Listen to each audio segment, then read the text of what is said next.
윤석열입니다. 문재인이 전 정권 사람들을 잡아 가둘 때랑 똑같은 상황이 지금 미국에서 벌어지고 있습니다. 당시 슈타지 비밀 경찰의 두목급이 윤석열이라고 할 수 있습니다. 윤석열을 빠는 우파는 머리가 없거나 영혼이 없거나 아니면 두 가지 다 없거나입니다. 윤석열이 지인에게 이런 이야기를 했다고 합니다. 성열이가 문 대통령 구하려고 조국 수사했다. 이런 이야기를 했다고 하는데 이것이 윤석열의 진심이라고는 믿지 않습니다. 윤석열은 틀림없이 어떤 독자적인 꿈을 가지고 있습니다. 그럼 여기서 윤석열이의 정체가 어떤 인간인가, 이자가 친문인가 아니면 우익인가 이런 것을 먼저 규정할 필요가 있습니다. 우리가 윤석열이라는 인물을 이해하기 위해서는 최동욱이라는 인물을 먼저 파악할 필요가 있습니다. 최동욱과 윤석열, 이들 조직은 한 몸통을 이루고 움직였습니다. 이들 몸통의 진정한 정체를 이해해야지 이 윤석열이라는 인간을 파악할 수 있습니다. 최동욱은 여러분 이 사건 다 아실 겁니다. 술집을 운영하는 임모 여인과 두 집 살림을 하게 됩니다. 그리고 아이를 하나 갖게 되는데 자기 친아들입니다. 친아들을 남처럼 부릅니다. 해당 아동 측 유전자 검사 해달라. 마치 남처럼 자기 친아들을 부르고 있습니다. 이 정도의 위선자가 최동욱입니다. 그리고 LCT 이영복과 긴밀한 연관관계에 있다는 것은 기사를 통해서 다 아실 겁니다. 이 최동욱이 LCT 이영복의 일종의 스폰서 검사 역할을 합니다. 이영복과 이들 조직 그 배우의 정관계에 엄청난 이제 부패 네트워크가 있을 겁니다. 이 부패 네트워크 이영복이 건설 사업을 수주를 하고 정재계 그리고 여야에 엄청난 자금을 뿌렸을 겁니다. 그것을 모조리 이렇게 보호하고 감싸고 덮어주는 역할을 했던 자가 바로 최동욱입니다.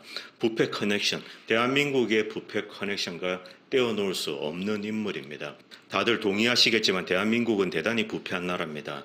검사와 판사의 역할 중에 하나가 정재계에서 벌어지는 엄청난 부정부패를 보호해주는 역할을 하는 것이 있습니다. 첫 번째는 수사망이나 법망으로부터 그들을 보호해주는 것. 두 번째, 재수 없이 걸렸다고 하더라도 솜방망이 처벌을 받을 수 있도록 유도해주는 것이 검사와 판사의 역할이었습니다. 대한민국은 지금도 역시 부패한 나라입니다. 이 부패 네트워크 중심에 최동욱 같은 스폰서 검사가 있습니다. 여기까지는 최동욱은 일반적인 부패 검사 정도로 볼 수 있습니다. 자, 기사 내용을 보시면 이영복 아지트, 오션 타워에서 유흥주점들 여기에서 정재계인사 그리고 검사들이 가서 술을 퍼마시고 그렇게 놀았겠죠.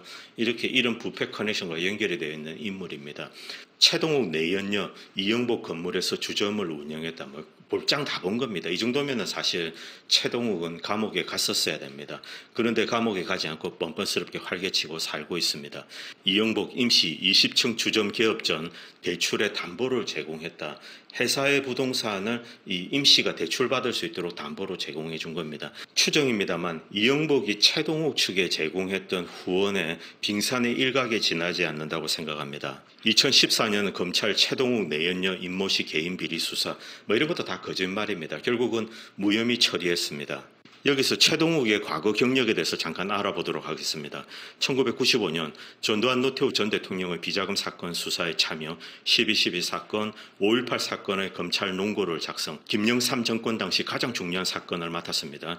2003년 굿모닝 시티 분양비리 사건을 수사해서 정대철 민주당 대표를 구속했습니다. 2004년 김은용 국제올림픽위원회 부위원장의 체육기금 등 공금 횡령 사건을 수사를 했고 2006년 대검찰청 수사기획관으로서 현대자동차 비자금 사건 수사를 해서 정몽구 현대그룹 회장을 이제 구속하고 삼성 에버랜드 전환 사채 발행 사건도 수사를 했고 남산국 대우건설 사장 로비 사건, 외환은행 헐값 매각 의혹 사건 등도 지휘를 했습니다. 그리고 승진과 출세를 거듭하다가 검찰총장이 되었는데 박근혜 정권 때 물러났습니다. 현재는 법무법인 서평 대표 변호사입니다. IMF 직후 월가와 글로벌리스트 자금이 한국에 대거 들어왔습니다. 한국의 알토란 같은 기업들을 인수를 해서 막대한 차익을 남겼는데 그중에 하나가 론스타가 외환은행을 헐값에 인수를 한 겁니다. 그런데 론스타는 기본적으로 조지 W 부시 대통령 일가, 아버지 부시, 아들 부시 그들 일가의 쌈짓돈 창고로 추정되고 있습니다. 그리고 론스타 배후에는 칼라일 그룹이 있습니다. 외환은행과 관련돼서 두 가지 음모론이 있는데 첫 번째 음모론은 김대중 정권이 조지 W 부시 일가에게 특혜를 준 것이다. 두 번째 음모론은 론스타 배후에 검은머리 외국인이 있다. 이 검은머리 외국인은 김대중 정권과 연결된 인물로 추정이 될 겁니다. 실제 이 음모론을 뒷받침하는 것은 외환은행을 인수했던 자금의 한 3분의 2 정도가 홍콩에 있는 ABM 암로은행의 단일 계좌에서 나왔습니다. 그래서 이 외환은행을 인수한 론스타 배후에 검은머리 외국인이 있다. 이런 음모론이 있고 그렇지 않다. 김대중 정권이 어떤 이유에서인지 조지 W 부시 일가에게 특혜를 준 것이다. 이런 두 가지 음모론이 있습니다. 물론 이 실체는 드러나지 않았습니다. 이 실체는 사실 최동욱 일당들이 덮었기 때문에 그렇습니다. 그럼 슬라이드를 잠깐 보시도록 하겠습니다. 금융 하이에나의 검찰 중수부는 무기력했다. 금융그룹을 만들겠다고 론스타는 외환은행을 인수를 했는데 거짓말입니다. 외환은행 매각 제한 시한이 끝나기도 전에 세주인 물색에 이제 차익을 남기고 팔려고 한 겁니다. 2006년도 3월 30일 론스타 수사를 본격 개시했습니다. 최동욱 일당들이 이제 수사를 했죠. 스타타워 30층에 있는 론스타 코리아를 압수수색했다. 이런 거 다 필요 없습니다. 결국은 다 덮었습니다. 론스타와 외환은행 관계자는 물론 김진표, 이현재, 진념 전 재경부 장관, 이정재 전 금감위원장 등 전현직 고위공무원들이 조사 대상에 올랐다. 이들 다 김대중 일당들입니다. 다 덮은 겁니다. 그리고 밑으로 내려오면 외환은행 헐값 매각 아니다. 이렇게 변양호는 주장했습니다. 매각 작업을 실질적으로 이제 주도했던 변양호는 결국 풀려났습니다. 론스타 경영진의 책임도 묻지 못했습니다. 2008년 11월 재판부는 외환은행은 헐값에 매각되지 않았다. 변 전국장 혐의도 무죄다. 이렇게 이제 재판부는 선언했습니다. 결국 검사와 이제 그리고 판사들이 다 덮었습니다. 미국 사모펀드를 상대로 검찰이 완패했다 이렇게 주장을 했지만 사실상 검찰이 이것을 은폐해 준 것입니다. 그리고 중간에 보시면 이용훈 당시 대법원장이 변호사 시절에 외환은행이 예스코를 상대로 320억 원대 소송을 맡았던 사실이 알려지면서 잇따른 론스타 영장 기각과 무관하지 않다는 의혹마저 제기되고 있다. 그리고 제일 밑에 줄로 내려오면 론스타 수사팀을 이끌었던 최동욱 수사기획관은 검사장급인 부산 고검 차장검사로 승진하고 검찰총장에까지 올랐다. 자, 여기까지 보면 이제 그림이 딱 그려집니다. 최동욱과 윤석열이 이 사건을 다 덮어준 겁니다. 왜? 이 사건 배후에는 김대중 일당과 조지 W 부시 일당도 있습니다. 그래서 이 사건을 다 덮어준 겁니다. 다 무혐의 처리하고 덮어버린 겁니다. 그리고 다음 슬라이드. 한나라당은 강금실과 이현재 씨가 김재록 씨와 수차례 식사를 했다고 주장을 했습니다.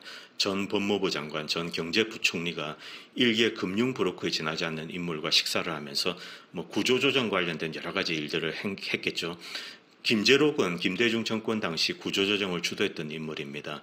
금융브로커로서 온갖 부정부패 구설수에 올라 있습니다만 그러나 김재록은 교묘하게 법망을 다 피해갔습니다. 그리고 다음 슬라이드를 잠깐 보시도록 하겠습니다. 노동자연대, 극좌파 사회주의 매체입니다.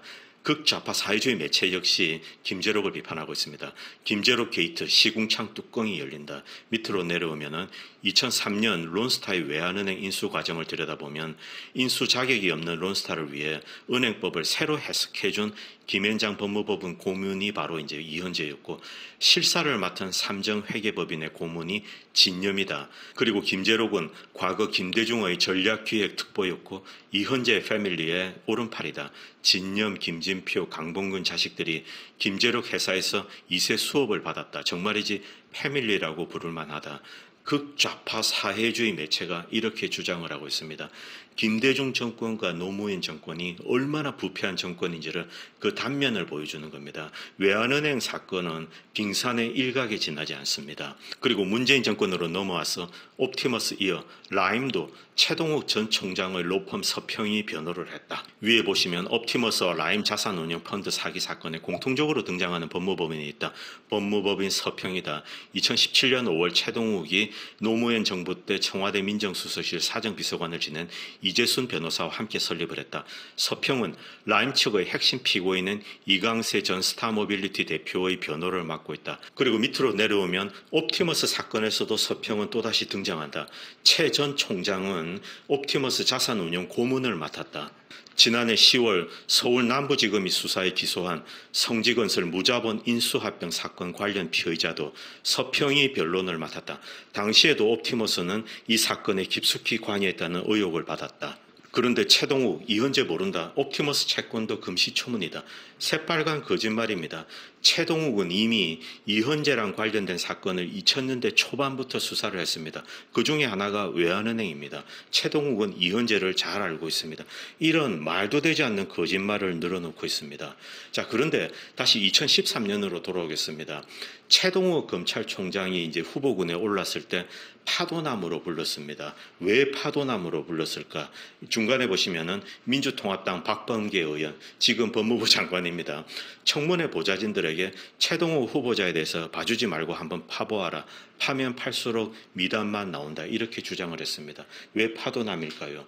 저들과 관련된 모든 비리들을 다 덮어주었던 인물이 최동욱입니다. 최동욱 밑에 있던 인물이 또 동시에 윤석열이고요. 그럼 여기서 이번에 문제가 된 LH 사건을 잠깐 보도록 하겠습니다. LH 사건은 대한민국에서 벌어지는 초대형 부정부패 사건의 한 단면을 드러내주고 있습니다. 호남 LH 직원들도 광명 땅 매입, 원정 투기까지 했냐? 전주 LH 직원, 아파트 이웃과 친인척 130억 원정 투기, 필지당 수백억 수익, 꼼수로 LH 공공택지를 휩쓴 호반건설.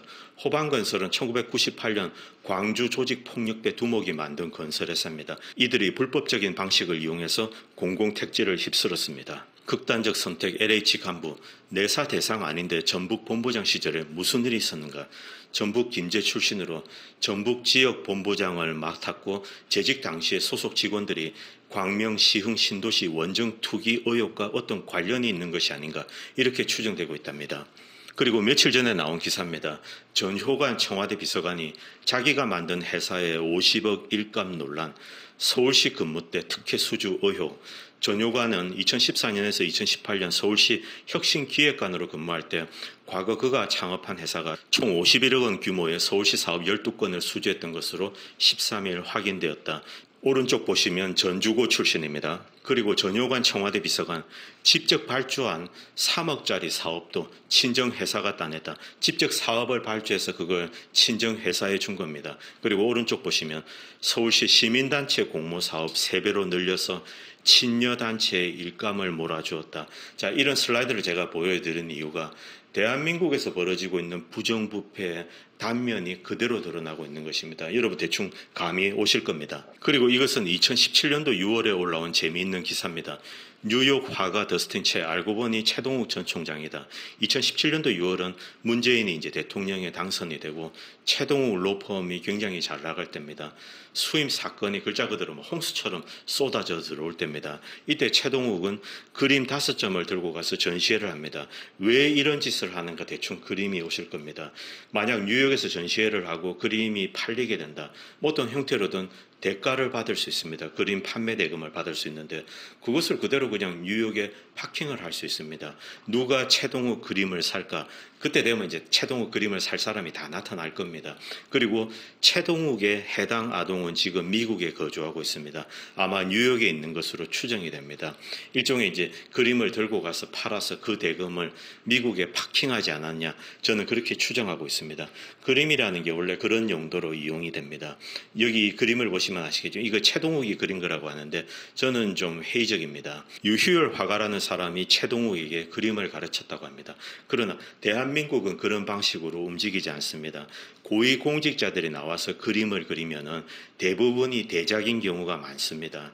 유희열 작가 밑에 있는 문화생이 최동욱 대신에 그림을 그려주고 최동욱은 거기에 사인만 하고 그 그림을 이제 자기 작품으로 포장을 한 다음에 뉴욕에 들고 가서 팔고 그 판매 대금을 아마 이제 뉴욕에 파킹하고 아마 해당 아동의 학비라든가 생활비로 쓰지 않았겠느냐 저는 그렇게 추정하고 있습니다. 실제로 고위공직자들은 이렇게 합니다. 그럼 오늘 방송을 정리하겠습니다. 이 글은 2주 전에 제가 커뮤니티 방에 올린 글입니다. 김대중 집권은 미국 글로벌리스트 집단과 떼어놓을 수 없습니다. 김대중은 IMF를 용인하고 한국을 미국 카발 세력에게 던져주었습니다. 월가와 글로벌리스트 자금이 들어와서 한국의 알토란 같은 기업들을 헐값에 인수했습니다. 그리고 막대한 부를 축적했습니다. 그것과 연관해서 한국 사람들도 김대중 일당들도 함께 엄청난 부정부패를 저질렀습니다. 저는 대한민국 역사상 가장 부패한 정권이 누구냐? 김대중 정권입니다. 김대중 정권이 가장 부패했고 두 번째가 문재인 정권, 세 번째가 노무현 정권.